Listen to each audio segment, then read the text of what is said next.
Please pray with me. Gracious God, may the meditations of my mouth and the meditations of all our hearts be a pleasing offering to you, O God, our rock and our Redeemer. Amen.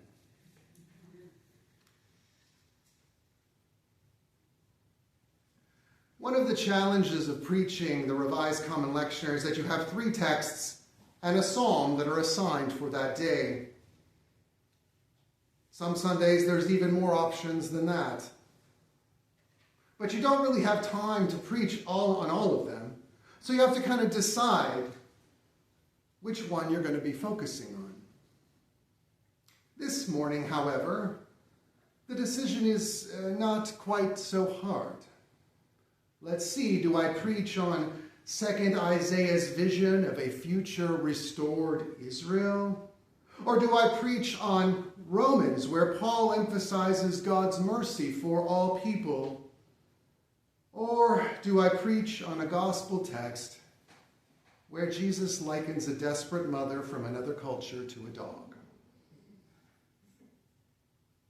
Well, I'm just going to slide that under the carpet, and we'll pretend like it never happened. Now, unfortunately, I can't do that, right? But it is a reminder, as Jesus himself says in the earlier part of the passage, that language matters. The words we speak matter. The words we choose have a real impact. Sure, it affects the person that the word is said about, because it could very likely cause them pain if they hear it enough times. They'll even start to believe it. But it also affects the person that uses the word, because it creates a temptation to reduce another to that word, reducing them to someone, and it reduces the person that uses the word to someone who talks that way, who uses those words. Labels are powerful, and we must be careful how we use them. And that's a big reason why today's gospel reading is so disturbing. It's easy for us to accept that Christians as people frequently make mistakes, and in some cases extremely evil actions, slavery and genocide being 2 noteworthy examples. But it's another thing to see Jesus as somehow less than perfect. But God's love, God's grace, God's mercy is not confined to good people, whatever that means. God's mercy extends to all, and we should use language accordingly. Now, our first reading is from the book of Isaiah, and this particular passage was probably written during what we call the Persian period. In case you don't remember, the kingdom of Judah existed until it was destroyed by Babylon. The elite of Judah were forcibly deported to Babylon, but then the Persians conquered Babylon and allowed the Jews to return to their homeland. So these verses were written during a time when the Jewish people were back in their homeland. They were rebuilding their cities. They were rebuilding the temple.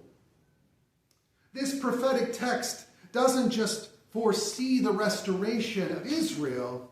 This writer sees a new world order where the nations stream to the Jerusalem temple, where foreigners are welcomed into the community. And verses 4 and 5, which were excluded from our reading, but they're right next to it, envisions even eunuchs being welcomed into the community. You may recall, some of you, at my installation when Conference Minister Tyler Connolly referenced that text in his sermon.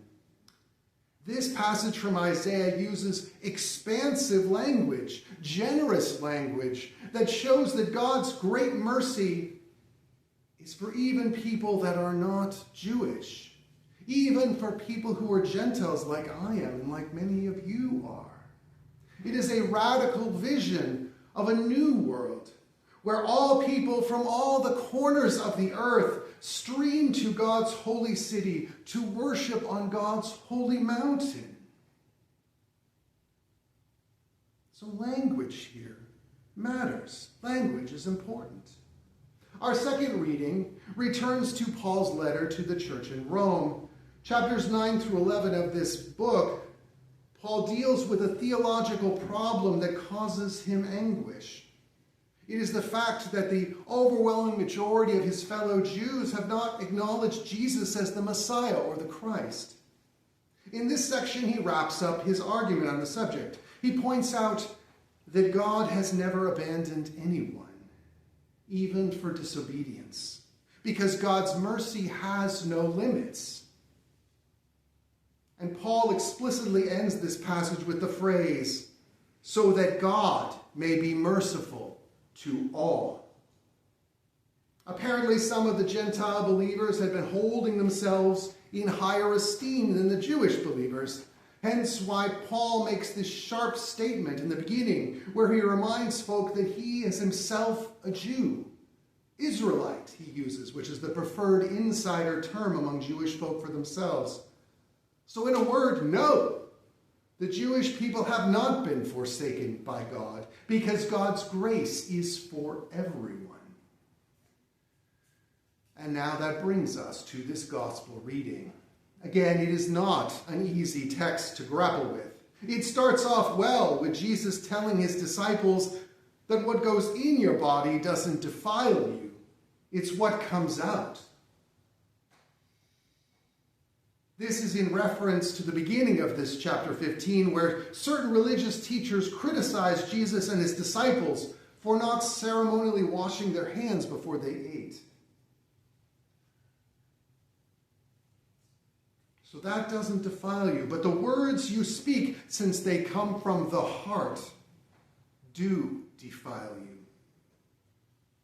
Or as Doc Hollingsworth put it, quote, while most of the religious community was preoccupied with what would defile and hurt the body, Jesus was more concerned with what comes out of our bodies that can defile and hurt the world. Okay. That's all good. So far, so good. But then comes the second part of the reading. Jesus and his disciples are now near the Phoenician cities of Tyre and Sidon, what is now Lebanon, an area outside of the traditional Jewish homeland. And that's important for what comes next. We're told that a Canaanite woman shouts at Jesus, have mercy on me, Lord, Son of David. My daughter is tormented by a demon. The Gospel of Matthew calls her a Canaanite, but in the Gospel of Mark's version, she's called a Syrophoenician. Either way, we have a non-Jewish woman, a Gentile, that is saying the right things by calling Jesus Lord and Son of David, and she's asking him to have mercy, which is a big theme throughout the book of Matthew. And if any of you have ever been to an Episcopal church, you probably are familiar with that phrase, Kyrie eleison. It shows up a few times. And what does that mean? Lord, have mercy. But then Jesus does three things that are very troubling here. First, he just ignores her. But eventually the disciples get annoyed and ask him to send her away. Second, he explains to her why he shouldn't help her. He's come for the lost sheep of Israel. But then she continues. She persists. And third, he says, it's not fair to take the children's food and throw it to the dogs. Now, some commentators have tried to soften this, arguing that dog isn't really that insulting. How often do we do that with the words we use, right? Oh, it's not really a bad word. We're not really being that insulting. We're just kidding. The actual word here is not the word for dog. It's actually using a diminutive form of the word dog. And those of you who have studied other languages may be familiar with what a diminutive is. I won't try to explain it. Sorry, it'll make your eyes glaze over. I remember having to learn about diminutives in German and going, Anyway, those of you who study other languages, they're kind of a big deal in other languages. So just kind of put a pin in that. So he's using a diminutive. So some have even gone so far as to say that Jesus was using endearing language towards her, because he's saying something akin to a little dog or a puppy. Wow, that just sounds so much better, doesn't it? Yeah. Others have pointed out that the Greek word for Canaanite sounds a lot like the Greek word for dog. Again, that doesn't really fix the problem. Nowadays, I don't see so much of these attempts in most of the commentaries I was looking at, although I did find on Google a number of more fundamentalist Christians, of course, who have to figure out some way to make this work, trying to find excuses to make it not so hard. But you don't have to be a biblical scholar here to know that something is not right here. Dog in the ancient world wasn't viewed positively. We have very positive views of dogs in our society today. We say dog is man's best friend. That is not how they thought about dogs in the ancient world. They were scavengers. They were unclean. And again, this is ironic, Jesus saying this, given what words he just said earlier about what defiles a person, namely the words that come out of their mouths. I even saw one commentator online who claimed that Jesus was testing the woman's faith, which apparently makes what he said okay. Again, we're not falling for this, right? That doesn't ease it. I think all of these attempts, they feel forced, when perhaps the easiest solution here is to say that Jesus, like all of us, can be blinded by prejudice. Or we can think about our own Thomas Jefferson, who wrote those amazing words, right? We hold these truths to be self-evident, that all men are created equal. But it's the same Thomas Jefferson who owned over 600 enslaved people through the course of his life. Because sometimes we don't really live out even our own ideals. And either of those options can work in this scenario. Either Jesus was maybe blinded by his own prejudice, or maybe he just couldn't quite live up to his own ideals. It happens. But we're told that she persisted yet again. She took that metaphor of a dog that Jesus used, and she turned it around, didn't she? She said, even the dogs eat the crumbs that fall from their master's table. He tried to push her away with a slur, and she grabbed him and said, you're going to take that slur and eat it yourself. Because even the dogs get the crumbs from the table, and I am demanding the crumbs from the table. I am demanding what is my right. Her response is clever and forceful, but it still makes me uncomfortable since she's basically owning the label of dog. But nevertheless, Jesus is affected by what she says. He responds to her by saying, woman, great is your faith. And I don't know if you know this, but in the book of Matthew, Jesus does not say that very many times. He was usually not impressed with the faith of people, but he is impressed with her faith, and her daughter is delivered. Of course, there's this odd question here. What exactly did Jesus mean by faith? Because for us, when we use the word faith, we're usually thinking about beliefs, right? That's usually what we think of. But if we mean the word belief, well, there's no evidence that the woman ever wavered in her belief that Jesus could heal her daughter. She clearly had that belief the whole time. Caroline Lewis, who's a professor of New Testament preaching, she tells us that here what it means, faith must mean it's a persistence on behalf of the welfare of another. Faith is the persistence on behalf of the welfare of another. But would you expect any less from a parent? I recently saw a Facebook post. Why do these things keep coming up in my sermons? I don't know why. They just seem so dang appropriate. But maybe I do spend too much time on Facebook.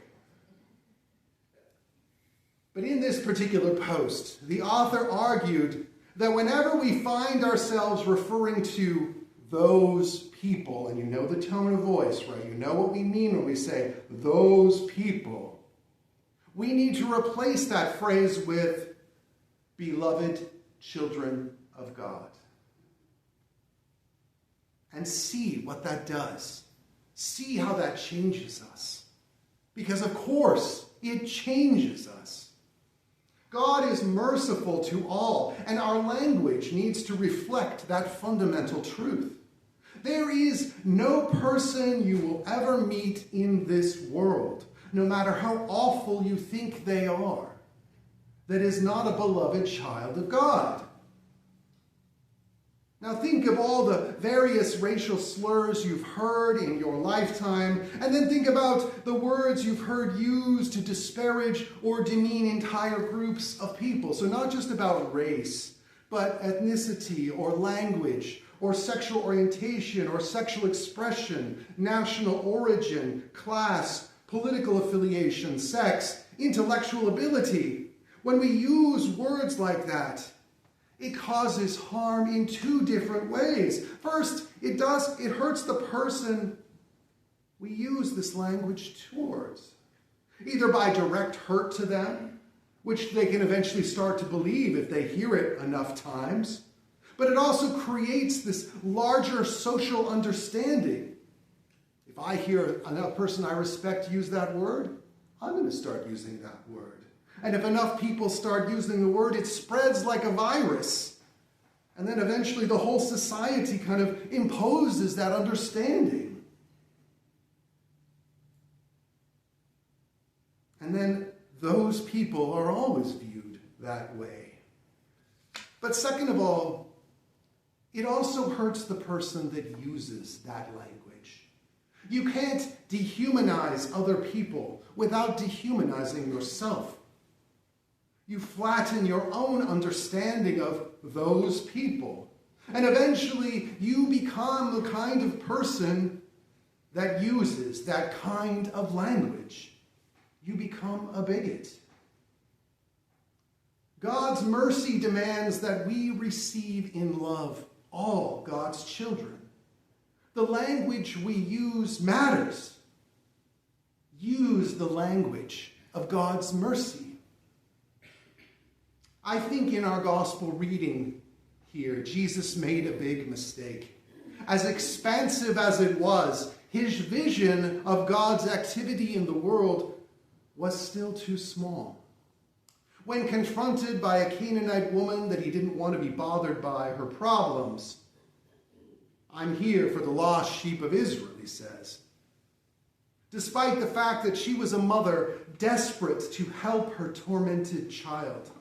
When she persists, despite his attempts to avoid her, he uses a slur. That could have crushed the mother, but for whatever reason, it did not.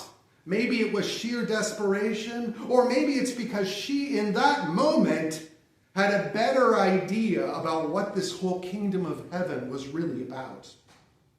She gives him back some witty sass, and he came around. He realized his error. He told her her faith was great, and her daughter was delivered. God's mercy is for all. And language, it does matter. So use the language of mercy.